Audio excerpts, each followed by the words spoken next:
I'm Helen Cook and I'm the collection curator here at the Hokitika Museum.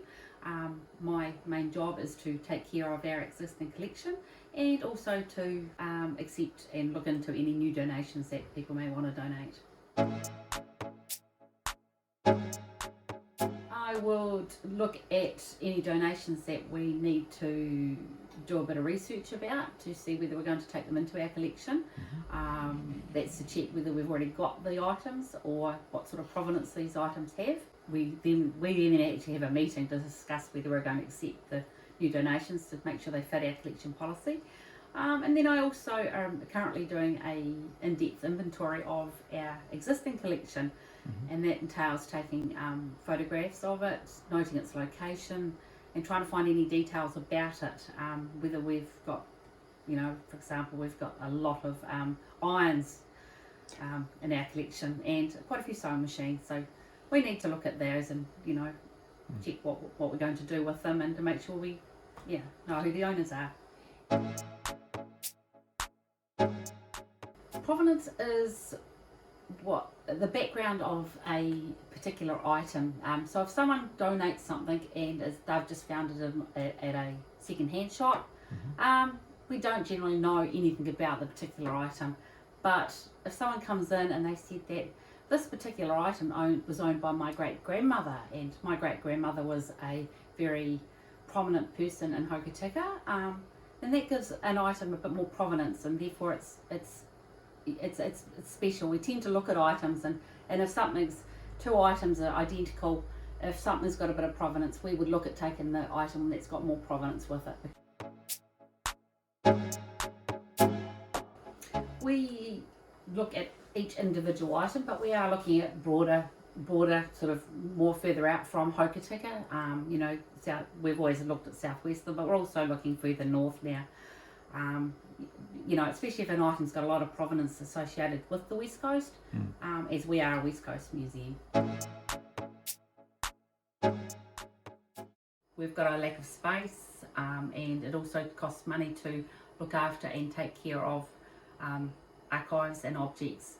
So with having a collection policy, this ensures that we are looking hard at what comes into our collection, because when something is donated to the museum, we have these for life. Yep. And it just explains a bit of the scope of what the donation is, whether it's suitable to come into the museum, and also whether we've, the suitable storage, that we're going to store this in the best possible way, suitable. Collection policy, it's something that we're actually currently updating this, and we'll continue to do so. We've also completed a donor guide, so that if anyone's interested in donating any items or archives to the museum, it just gives them a brief outline of what we actually accept and what we're looking into. There's quite a few steps involved.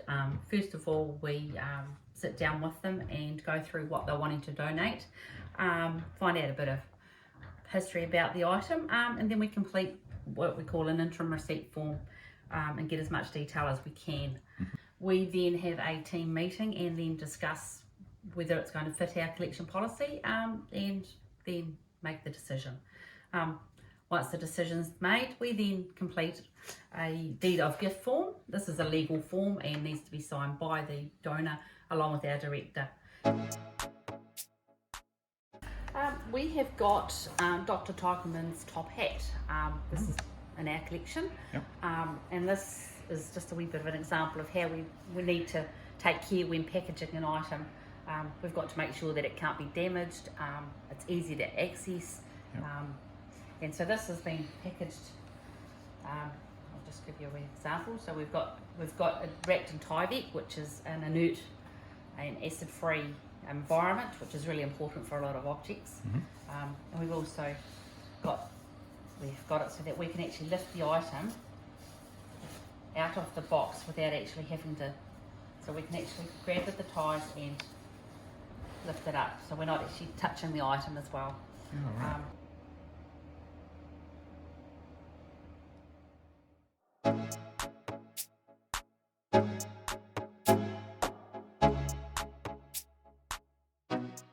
So what's happening here, Helen? I'm just in the process of taking a photo of an object.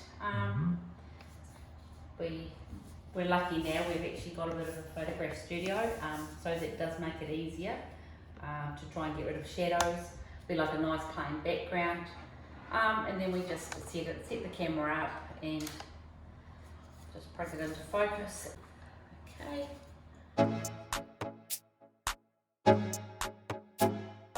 We have a few rooms in the museum here, which we call our collection stores. We ensure that the humidity and the temperature is controlled because it's important that we don't.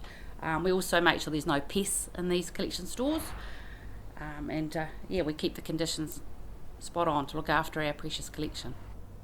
Generally, I go there to look for room for new items that need to be housed.